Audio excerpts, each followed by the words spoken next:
Antes de iniciarmos a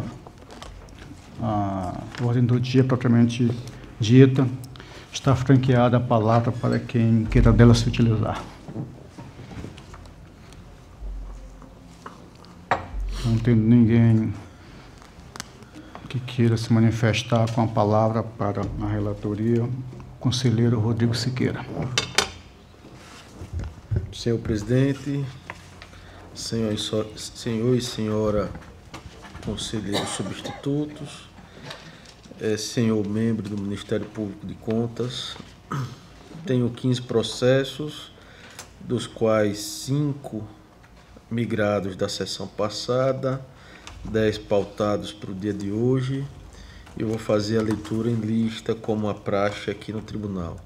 São eles o processo TC 5230/2011, da Fundação Municipal de Ação Cultural FEMAC, tendo como responsável o senhor Eduardo Bonfim Ribeiro.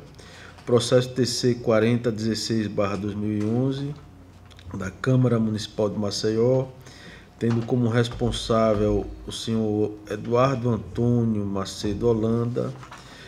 Processo TC 2545/2011, da Prefeitura Municipal de Rio Largo, tendo como responsável o senhor Antônio Lins de Souza Filho. Processo TC 4036/2011, da Prefeitura Municipal de Rio Largo, tendo como responsável o senhor Antônio Lins de Souza Filho. Processo TC 17.794/2011, também da Prefeitura Municipal de Rio Largo, tendo como gestor responsável o senhor Antônio Lins de Souza Filho. Processo TC 18.040/2011, também da Prefeitura Municipal de Rio Largo, tendo como responsável o senhor Antônio Lins de Souza Filho. Processo TC 18.180/2011, da Prefeitura Municipal de Rio Largo, gestor responsável Antônio Lins de Souza Filho. Processo TC 18.181/2011, também da Prefeitura Municipal de Rio Largo, gestor responsável Antônio Lins de Souza Filho. Processo TC 18.185/2011, Prefeitura Municipal de Rio Largo, gestor responsável Antônio Lins de Souza Filho. E o processo TC 18.212/2011, da Prefeitura Municipal de Rio Largo, gestor responsável Antônio Lins de Souza Filho. Processo TC 17.541/2011, Prefeitura Municipal de São Miguel dos Campos, gestora responsável a senhora Rosiane Santos. Processo TC 17.545/2011, da Prefeitura Municipal de São Miguel dos Campos, também como gestora responsável a senhora Rosiane Santos.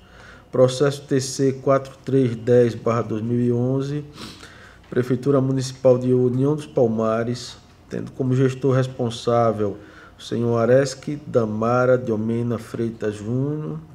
E o processo TC 15.455/2011, da Prefeitura Municipal de Lagoa da Canoa, tendo como gestor responsável o senhor Jair Lira Soares. E, por fim, o processo TC 15.456/2011, da Superintendência Municipal de Transporte e Trânsito de Giraldo Ponciano, tendo como gestor responsável a senhora Jailde Souza Veras.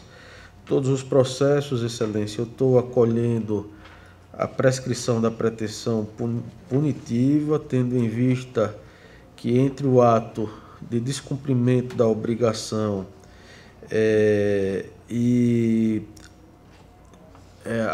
o evento citatório decorreu, aliás, não houve citação em nenhum dos autos, decorre mais de 5 anos, motivo pelo qual voto no sentido de determinar o arquivamento dos processos com fundamento no Parágrafo único do artigo 193 do Regimento Interno deste Tribunal, em dar conhecimento da decisão aos gestores, remeter cópia integral dos autos à Corregedoria da Corte para que possa apurar eventual responsabilidade funcional pelo período de tempo que o processo passou paralisado e, por fim, publicar as decisões para fins de direito. É como eu voto, Excelência. Em discussão e votação, os processos relatados pelo conselheiro Rodrigo. Com a palavra, o ilustre membro do Ministério Público. Desculpe, doutor Enio. Senhor presidente, conselheiros, conselheira, esses processos tramitaram pelo Ministério Público e em todos eles, ao fazer a sua análise, os membros do MP opinaram no sentido de que houvesse a citação dos gestores responsáveis para o exercício do contraditório da ampla defesa. Ocorre que, transcorridos mais de 5 anos, essas citações não foram realizadas e o Ministério Público opina também favoravelmente ao acolhimento ex officio da prescrição na forma como trazida pelo excelentíssimo conselheiro relator. Em discussão e votação. Como voto, conselheiro Sérgio. Acompanho o relator, senhor presidente. Como vota a conselheira Raquel. Acompanho o relator também, senhor presidente. Eu, mantendo a coerência dos votos, voto de forma divergente em função de o Tribunal de Contas executando o seu poder potestativo, o seu poder jurídico, não seria caso já com a participação, inclusive, do Ministério Público, aconselhando a citação dos responsáveis. Acredito que não seria caso de se aplicar a regra nem da decadência e nem da prescrição. Em razão disso, e também com os outros fundamentos que eu rotineiramente aqui declaro em sessão plenária, e o meu voto é divergente nesse sentido. Aprovados com o voto divergente do conselheiro Anselmo Brito.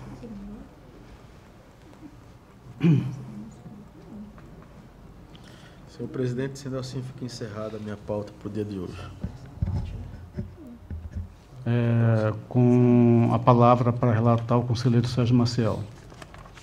Senhora, pois não, doutora Raquel? Só uma questão de ordem aqui, que Pois surgiu não. uma dúvida, senhor presidente, é que se Vossa Excelência vota nessa... Voto, eu não sou o presidente Não é o do presidente tribunal, da tenho corte. substituição. Ah, ok. Esclarecido. Senhor presidente, eu tenho pautado o processo TC número 11.390/2016. Trata-se de representação apresentada pela empresa Trivale Administração, que contesta um processo licitatório na modalidade pregão lançado pelo Tribunal de Justiça do Estado de Alagoas.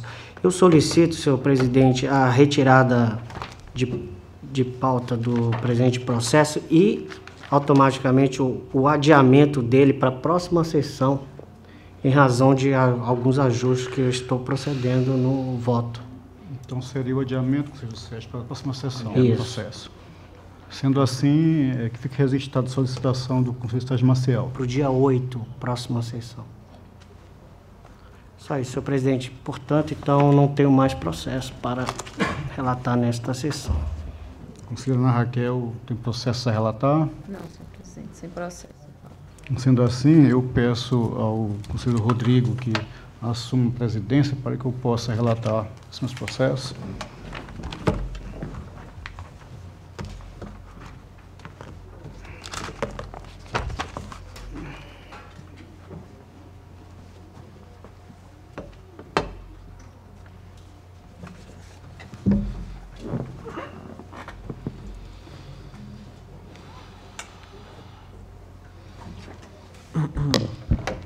Com a palavra, o conselheiro Anselmo, para relatar.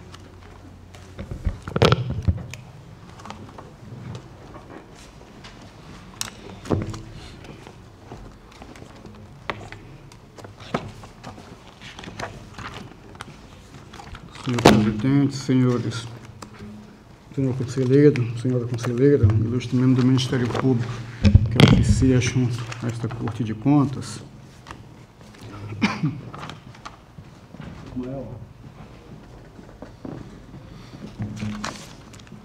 Verifica aqui nesse processo aqui do Ministério Público que está funcionando.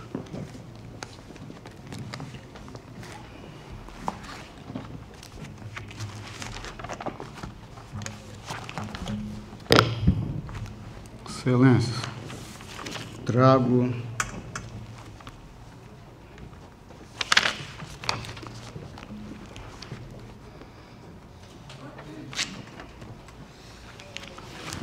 o processo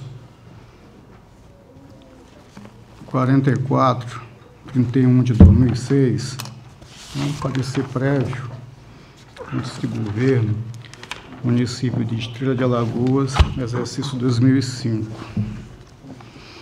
Em que, excelências?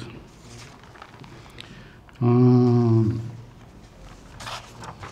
prestação de conta encaminhada pela gestora da municipalidade em 2005 e protocolado no tribunal através do ofício 61 de 2006, seguiu o rito regimental, os autos foi encaminhado à DEFAFON, que mediante o relatório 76 de 2010 concluiu pela regularidade das contas apresentadas. Os autos aportaram ao gabinete do relator, que ao analisá-los, detectou inconsistências no referido relatório, ocasionando o retorno do processo à diretoria técnica, que após feitas as devidas adequações, encaminhou novamente o gabinete. Em nova análise, constatou-se não envio de documentos obrigatórios, bem como a necessidade de elucidação de algumas situações verificadas na prestação. Em razão disto, o Pleno aprovou, em 6 de abril de 2017, a conversão do feito em diligência para que a gestora, querendo, apresentasse os esclarecimentos justificativos no prazo de 15 dias. A presidência encaminhara a cópia da decisão à ex-prefeita, tendo sido a mesma notificada em 23 de maio de 2017. Transcorrendo 15 dias da notificação e constatado que não foi protocolada manifestação, defesa pela gestora, o Pleno, em sessão de 15 de agosto de 2017, sancionou-a por descumprimento de diligência, concedendo ainda mais 5 dias improrrogáveis para o envio dos documentos obrigatórios, sendo notificada novamente em 22 de setembro de 2017. Mesmo após as notificações oriundas da Corte de Contas, antes aqui declinadas, quanto à responsabilidade sobre o envio de documentos, eventualmente manifestação de defesa, a interessada permaneceu inerte, tendo sido cientificada também, nas primeiras ocasiões, da possibilidade da apreciação de suas contas no estado em que se encontrasse. Foi realizada auditoria e inspeção em loco no município de Estrela de Alagoas, referente ao período que deu origem ao relatório DEFAFON 27 de 2008, no qual apontaram os técnicos a impossibilidade de realização dos trabalhos, tendo em vista o incêndio criminoso ocorrido naquela municipalidade, que incinerou a documentação alvo do exame, fato que culminou no julgamento de atos de gestão iliquidáveis da ex-prefeita, na sessão de 31 de outubro de 2017. E, na verdade, foram 2 anos, não foi só com relação a este período. O relatório. Do mérito. O PPA para os anos de 2002 a 2005, bem como a Lei de Diretrizes Orçamentárias para 2005 da municipalidade, não foram encaminhadas à Corte, conforme pesquisa realizada, fato este que, por si só, já descumpre a norma do Tribunal, principalmente no que diz respeito à resolução normativa número 2 de 2003. A Lei Orçamentária Anual de 2005 fixou a despesa de em R$12.124.000, ao tempo que, no seu artigo 5º, autorizou o chefe do Executivo a abrir créditos suplementares até o limite de 40% das despesas fixadas na mesma ordem. Entretanto, a referida lei, no artigo 6º, permite a realização de remanejamento de dotações, prática esta vedada pelo mandamento contido no artigo 65, parágrafo 8º da Constituição Federal de 88, a qual dispõe que a LOA não conterá dispositivos estranhos à previsão da receita e à fixação da despesa, com exceção da autorização para abertura de créditos suplementares e contratação de operação de créditos, da execução orçamentária, financeira e patrimonial. O município realizou receitas na ordem de 9.800.000, ao tempo em que executou despesa de 10 milhões, resultando no déficit orçamentário de cerca de R$ 203 mil, o que não se coaduna com a previsão do artigo 48, a linha B, da Lei nº 4320 de 64, e impacta nas metas fiscais estabelecidas para o exercício em questão, que, no entanto, devido à ausência da LDO nos autos, não foi possível fazer a verificação quantitativa, conforme estabelece o artigo 1º, parágrafo 1º da Lei Complementar 101 de 2000. Foram abertos créditos adicionais no valor de R$ 3.300.000, utilizando como fonte a anulação de dotação, fazendo aqui o percentual de 27,31% dentro daquele limite que foi aprovado de 40%. Após os dispêndios realizados pela mutualidade, o saldo disponível para o exercício seguinte atingiu o valor de R$ 155 mil, sendo R$ 151.000 referente à conta banco e R$ 3.800 lá creditado no caixa da prefeitura. Quanto à conta banco, ao se confrontar o termo de conferência de caixa com os extratos bancários, não foi possível ratificar os saldos apresentados devido à ausência de alguns extratos e aqui o discrimina abaixo da Caixa Econômica Federal com alguns valores. O saldo contabilizado na rubrica Caixa, evidentemente, descumpre a regra constitucional, que também é repetida na LRF quanto ao depósito das disponibilidades de caixa do ente público. O ativo financeiro houve registro de realizável no montante de 330 mil, a título de devedores diversos, União 317 mil e Estado cerca de 13 mil reais, e diversos responsáveis em valor irrisório. Quanto aos dois primeiros, por meio de nota explicativa, afirma que é uma procedimental de recursos recebidos do Estado e da União, em que os Estados, a União e os Estados transfeririam para o município e este os receberia, como se fosse um jogo contábil. E com base na portaria 447, malfadada portaria 447, que criou aquela figura dos restos a receber da STN de 2002. Apesar da explicativa, a gestora não custou os autos qualquer documento que comprovasse o recebimento de tais valores.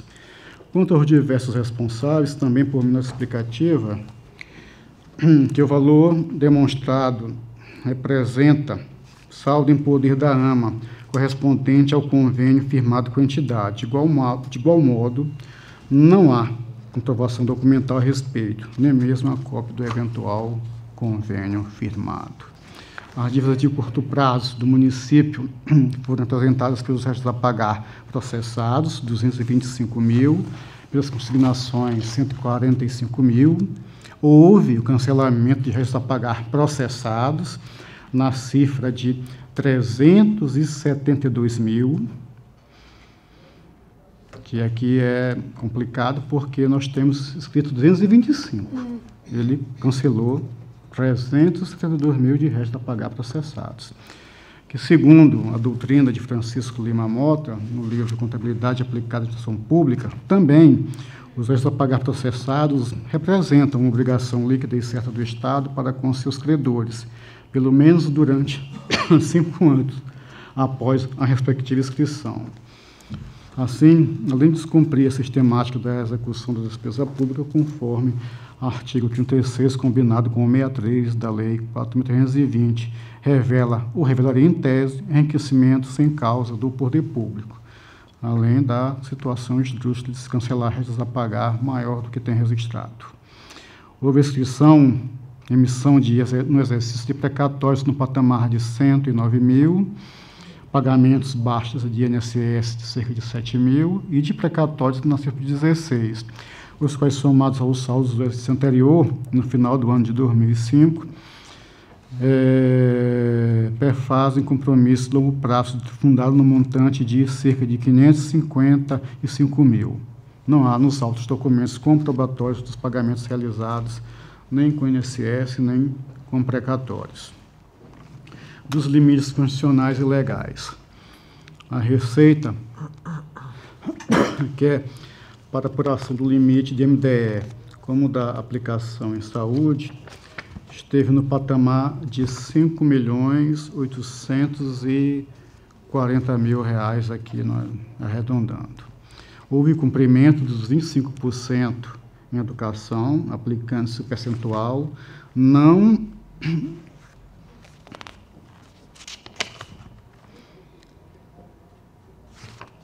de 29,88%, em razão de exclusões que foram feitas com PENAT, PROEJA, PENAI, AUFSOL, atividades culturais, resultado líquido de transferências do Fundef, que não entram para aquela base de cálculo. Com relação à saúde, houve também o cumprimento, segundo os cálculos, mesmos com a dedução do SUS, convênios com o SUS e transferência da CESAL, ainda assim aplicou-se percentual de 24,56% do repasse ao Poder Legislativo Municipal. O repasse à Câmara Municipal deveria atender o limite de 8% fixado no artigo 29A da Constituição de 88, das receitas tributárias e transferências realizadas efetivamente no exercício anterior. Devido à ausência de informação nos autos quanto aos repasses ao Poder Legislativo, de forma indiciária, apurou-se que os gastos efetuados pela Casa de Leis foram na ordem de R$ 383.500, equivalendo a 7,9% daquela base de cálculo, e em que, tendo sido tal valor de fato vertido à Câmara Municipal, estaria a cumprir o limite constitucional posto. Com relação ao Fundef, não houve cumprimento da exigência prevista no artigo 60 do ADCT. Já visto que a remuneração aqui por nós calculados atingiu o patamar de 59,95% e não a aplicação mínima em 60%. O percentual demonstrado acima, 59,95%, diverge dos 60,04% apresentado no demonstrativo de receitas e despesas com manutenção do ensino, MDE, anexo 16 do réu, tendo em vista que não foi acrescentada a base de cálculo utilizada no relatório, resumido, o valor da remuneração dos depósitos bancários do Fundeb na ordem de R$ 3.697. Assim, acrescentados esses, o limite fica aquém do mínimo necessário. Com relação aos gastos de pessoal, houve o cumprimento das duas bases de cálculo, dos dois limites, quer pelo Legislativo, 2,69, quer pelo Executivo, 36,92. Não houve remessa nem de parecer, nem de relatório, nem de certificado de controle interno municipal. Aqui eu trago algumas recomendações, dentre elas, que o gestor, visando a boa e regular administração, obedecer às exigências estabelecidas, não difere muito das que eu trago nas prestações de contas. O que está disposto na Constituição Federal, que é repetido na Constituição Estadual, no que é disposto na Lei de Orçamentos, na LRF, bem como que busca atender aos normativos desta Casa, em especial a Resolução número 2 de 2003, que trata do calendário das obrigações dos gestores. elaborar a LOA de acordo com as normas vigentes, em virtude do descumprimento de alguns dispositivos constitucionais e outros legais previstos na 4320, comprovar, mediante documentos próprios, os saldos contabilizados na conta banco, dar tratamento adequado às disponibilidades de caixas municipais, elaborar as peças contábeis, balanço geral, REU, EGF, de forma consistente,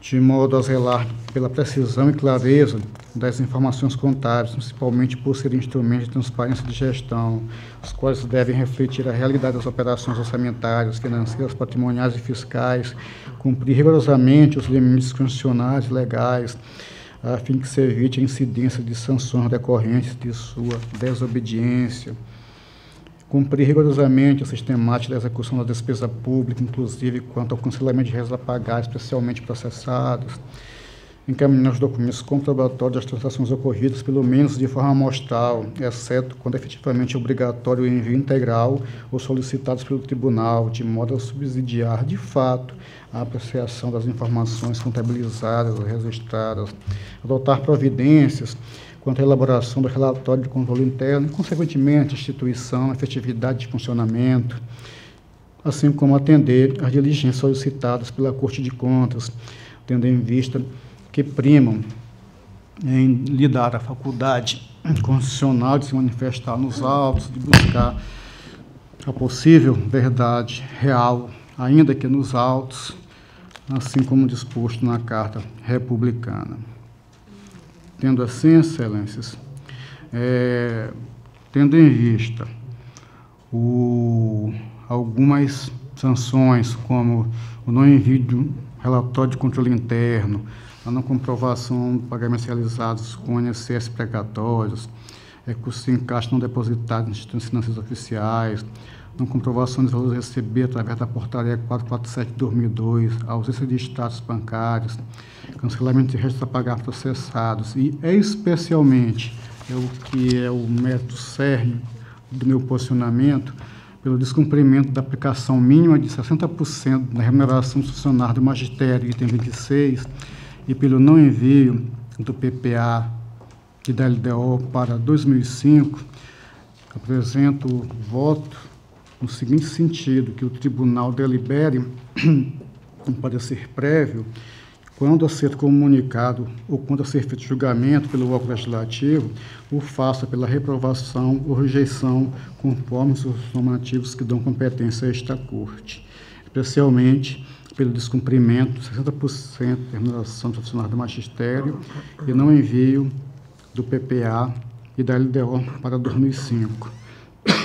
Emitir cópia do parecer prévio, juntamente com a cópia meio digital de todo o processo, a gestora epigrafada, na forma autorizada pelo Pleno, de forma que não haja dúvida quanto à sua cientificação.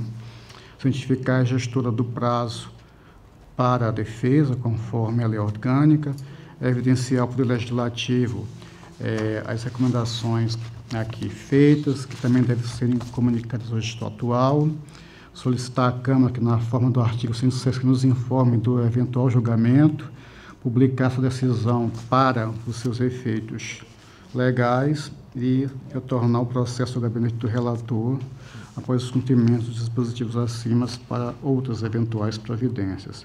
É como voto, senhor presidente. Com a palavra, o Ministério Público de Contas. Senhor presidente, esse processo é um daqueles de prestações de contas anteriores ao exercício de 2010, no qual não há tramitação e, consequentemente, manifestação do Ministério Público de Contas nesses processos. Em discussão. O Rodrigo não participou? Eu tenho que verificar isso. Não. Em votação, conselheiro Sérgio, como vota? Acompanho o relator, senhor presidente. Conselheira Raquel, Também acompanha. também com relator, aprovado.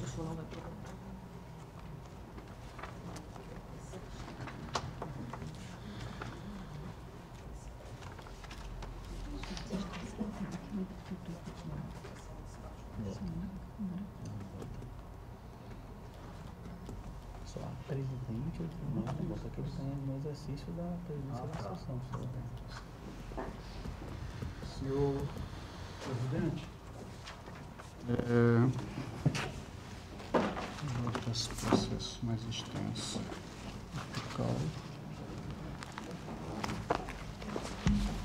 Tenho, excelência, outra prestação de contas, processo 2724 de 2009.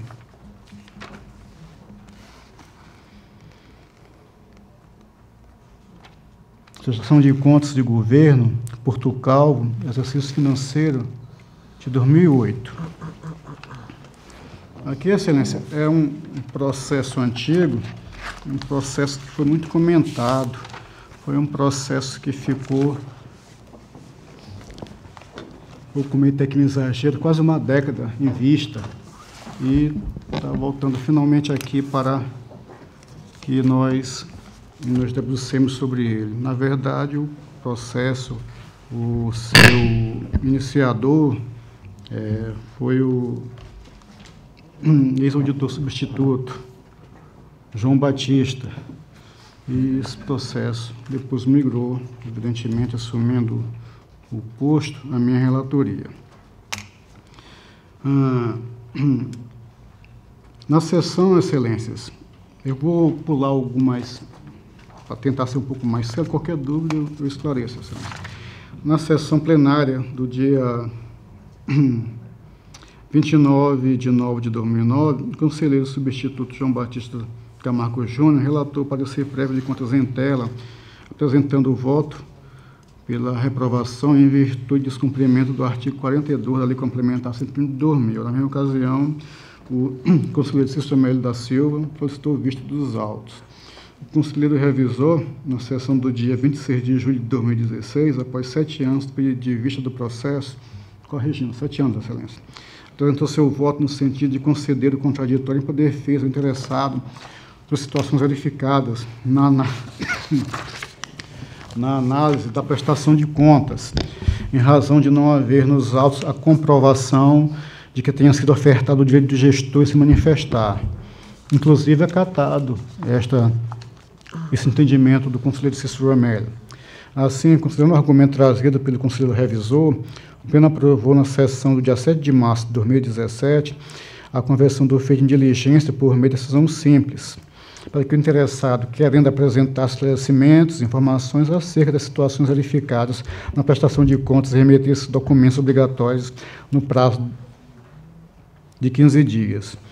O gestor foi notificado em 20 de abril de 2017, em 6 de julho, o Pleno decidiu sancionar o gestor em virtude do interessado não ter apresentado a documentação nem se manifestado a respeito, mas a sanção é pela não apresentação da documentação obrigatória, sendo ele concedido mais 5 dias improrrogáveis para o atendimento da decisão inicial.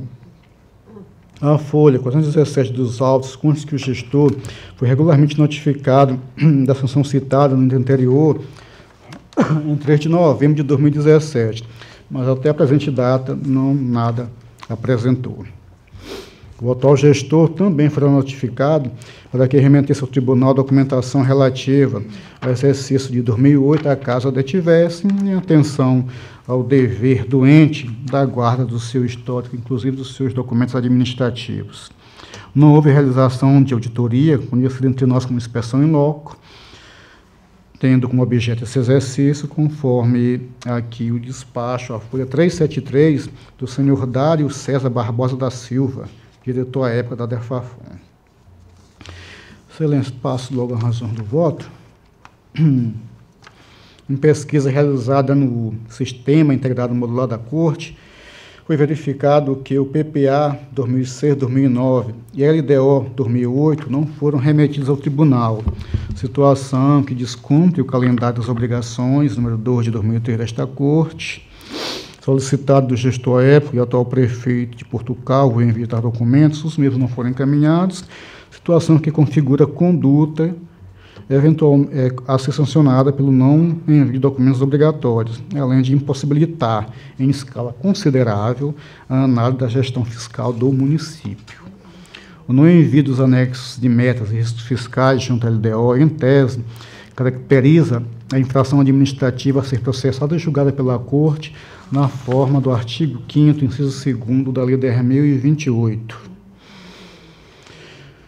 A LOA para 2008 estimou a receita e fixou a despesa em cerca de 40 milhões e, no seu artigo 5º, já autorizava o chefe do Poder Executivo a abrir créditos adicionais suplementares até o limite de 40% da receita prevista. Por sua vez, o artigo 6º permite a realização de remanejamento e transposição, o que descumpre frontalmente o artigo 65, parágrafo 8º da Constituição de 88. Da execução orçamentária, financeira e patrimonial, o município realizou receitas no valor de 28 milhões e despesas de 29 milhões e 800. Fato que resultou em déficit orçamentário de cerca de 1.200.000 reais. Situação aqui não suportada pelo artigo 48, a linha B, da Lei Federal 4.320, assim como pelo artigo 1º, parágrafo 1º, da Lei Complementar 101 de 2000. E, mais uma vez, devido ao não envio da LDO para o exercício de 2008, não foi possível verificar as metas fiscais estabelecidas para o município à época, nem se as mesmas foram cumpridas. Cabe destacar que a arrecadação das receitas, 28 milhões, não ocorreu de maneira efetiva em relação ao que foi estimado na LOA, 40 milhões, principalmente quanto às receitas de capital, que apenas arrecadou 9,85% do valor previsto. De 14 milhões, arrecadou 1.300.000. Fato que também contraria a norma posta no artigo 11 da Lei Complementar no 101 de 2000. Ante a situação, resta evidente que o orçamento de 2008 foi superestimado, desconsiderando, em tese, as diretrizes estabelecidas no artigo 12 da retrocitada Lei Complementar, quando de sua elaboração. Em 2008, foram abertos créditos adicionais do tipo suplementar, no valor de 11.600.000, utilizando como fonte de recursos a anulação de dotação, o que equivale a cerca de 29% do previsto, então dentro do limite. Foram abertos também créditos adicionais do tipo especial, no montante de 260 mil, mediante utilizações específicas das leis 853, 854 e 858 de 2008. E a fonte é a mesma, a anulação de dotação. O saldo para esse seguinte montou em R$ 947 mil, sendo 75.257 e aqui, segundo consta, investimentos 871 mil, cujos valores, acredito que esse investimento seja aplicação financeira, acredito, mas é o que consta na demonstração, cujos valores foram devidamente comprovados no termo de conhecimento de caixa, pelos respectivos status bancários. Na parte realizada do balanço patrimonial, foram contabilizadas as rubricas genéricas diversos responsáveis, 58 mil, e devedores diversos, 1.560.000. De acordo com a nota explicativa, a folha 51, o valor escriturado em diversos responsáveis corresponde ao somatório de R$ 7.000, ao somatório de R$ 7.000. Segundo ele, pode ser comprovados, com documentos que estão sob a posse da Polícia Federal, e R$ 50.000 referente ao saldo em poder da Associação dos Municípios Alagoanos, AMA, correlacionado a um convênio. Nas palavras dele, é um convênio firmado com a citada entidade. Entretanto, nos autos não consta documentos probatórios que atestem a descrição da nota explicativa e os respectivos valores. Já a rubrica devedores diversos é a malfadada portaria, novamente, 447 de 2002, onde afirma que teria a receber da União 1.122.000, do Estado 76.000. Salário família, 331 mil, bastante alta essa consignação, salário família. E outros 28 mil reais, sem qualquer discriminação. Todos não tiveram a devida comprovação documental nos autos, nada. Entre as contas citadas, conforme da externa explicativa, com os valores relativos à portaria 447 de 2002, referente aos recursos de competência do exercício financeiro de 2008, que, em tese, seriam recebidos pelo município apenas em 2009. Entretanto, a referida portaria foi revogada em 2007, através da portaria conjunta STN sofre 2 de 2007, logo não podendo ter sido, ou não teria como ter sido utilizada, registrada na prestação de contas em comento. Cabe destacar que na prestação de contas de 2009, todo o valor referente à portaria 447 de 2002, R$1.800.000, de competência desse 2008 é cancelado. O que é que a gente verifica com isso? Só um jogo contábil. Uma ficção. Direito, daqui a pouco, simplesmente sumiu. O passivo financeiro de dívida flutuante foi representado pelos restos a pagar processados 1.402.000, consignações 1.146.000. Em 2008 foi realizado o cancelamento de restos a pagar processados, novamente, arredondando aqui R$245.000, não havendo nos autos explicação a respeito. Pois a situação aqui, como eu já disse no outro voto, além de revelar um possível enriquecimento sem causa do poder público, vai de encontro ao disposto no artigo 36, combinado com 163 da Lei Federal 4320. Um passivo permanente no total de R$4.680.000 corresponde ao somatório das contas INSS, R$2.170.000, FGTS, R$530.000, precatórios posteriores, que eu também não sei o que significa, R$772.000, e fundo de previdência, R$1.200.000, que não tiveram a devida comprovação nos autos. No exercício, houve a inscrição de um novo parcelamento de dívida com fundo previdenciário no valor de R$957.000, contudo nos autos não há o contrato, nem lei que autoriza tal operação. Dos limites constitucionais e legais, cumpriu o limite na ordem de 29 de educação, 29 inteiros e 87%, ainda que com a exclusão de PENAI, PENAC, PENAP, PENAT, QSE, PDDE, resultado líquido do Fundeb, complementação do Fundeb e a receita de aplicação financeira do Fundeb. Assim, cumprindo. Com relação à saúde, há também o cumprimento na ordem de 15,91%, ainda que se fizesse a exclusão do SUS, da remuneração das receitas do SUS e da transferência da CESAL.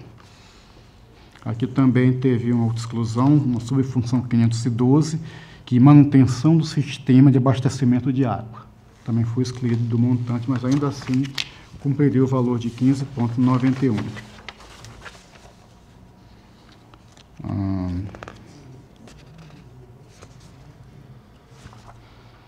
A questão quanto ao repasse do O10º aqui, também a fixação que o valor máximo a ser transferido seria 8% da receita efetivamente arrecadada em 2007 pelo município.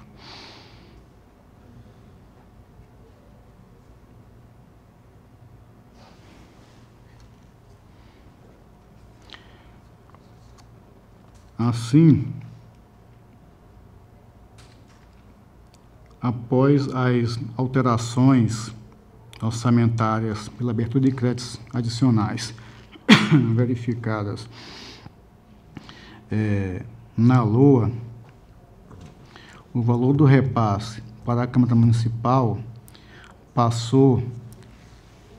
era de 908.000,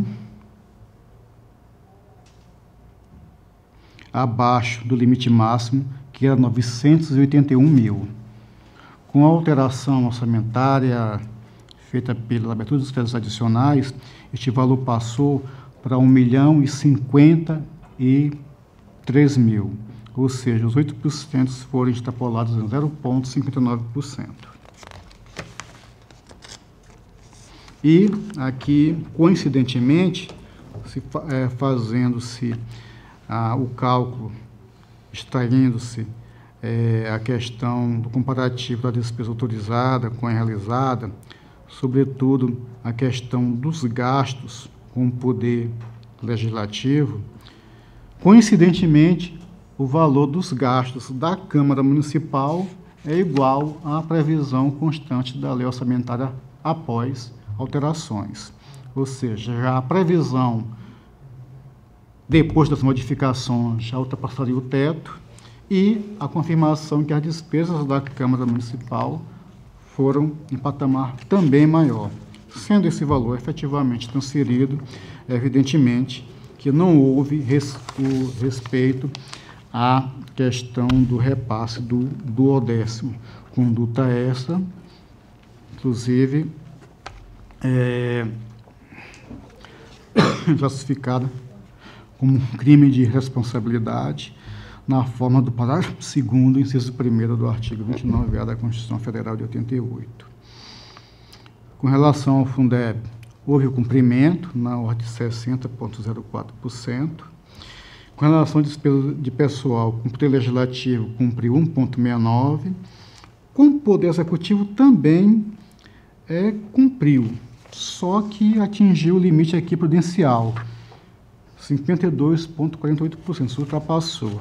Então, devem ser observadas aí para o futuro todas as redações que diz respeito ao avanço deste limite. A receita líquida constante do relatório de execução orçamentária no valor de 27.137.000, diverge da que foi apurada pelas informações da prestação de contas, cerca de 190.000 a menor. E 190.000 ele colocou como base de cálculo, não podendo ser, porque se referia a recursos ligados ao regime próprio de previdência. Regras para o último ano de mandato. O município descumpriu, de fato, o artigo 42 da Lei Complementar 101 de 2000, em razão de não ter deixado suficiência de caixa, 861.593, para que a próxima gestão, ainda que fosse o mesmo gestor, honrasse com as despesas contabilizadas nos registros a pagar processados, na ordem de 1.402.000. A situação ainda se agravaria acaso não tivessem sido cancelados, em nosso sentir, indevidamente, cerca de R$ 245.000 de despesas processadas do período, pois as obrigações passariam a ser de cerca de R$ 1.647.000, de modo que também não haveria disponibilidade financeira suficiente para honrá-las. As disponibilidades vinculadas ao regime próprio não foram consideradas como suficiência de caixa para o cômputo da regra supracitada, por tratar-se evidentemente de recursos vinculados que só podem ser utilizados naqueles gastos, como previdência, conforme o artigo 3º, inciso 3º da Lei 9.717 de 98. Mesmo que os recursos do regime próprio pudessem ser considerados, ainda assim não haveria suficiência de caixa. Outra situação verificada foi o descumprimento da regra prevista no artigo 22, parágrafo único da Lei Complementar 101 de 2000, o qual estabelece que é nulo o ato que provoque aumento de despesa com pessoal nos últimos 180 dias anteriores ao final do mandato do titulado respectivo poder ou órgão.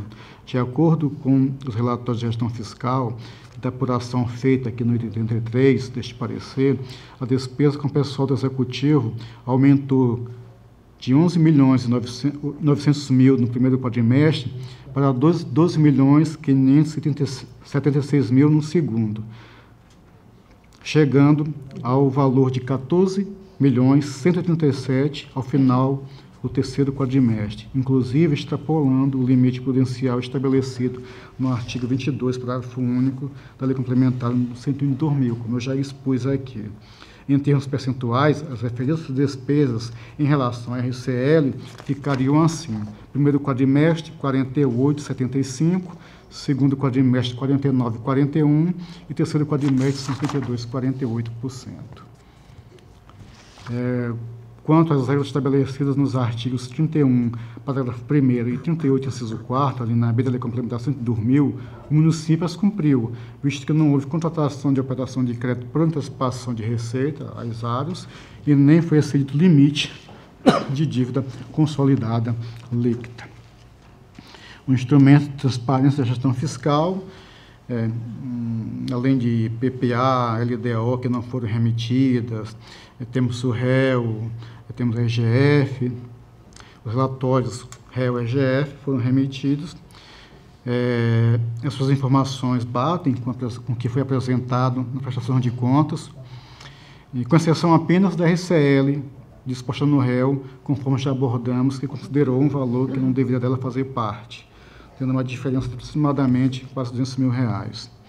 Enquanto a regime próprio de previdência, consta que o município teve receita de contribuições no regime próprio na ordem de R$93 mil.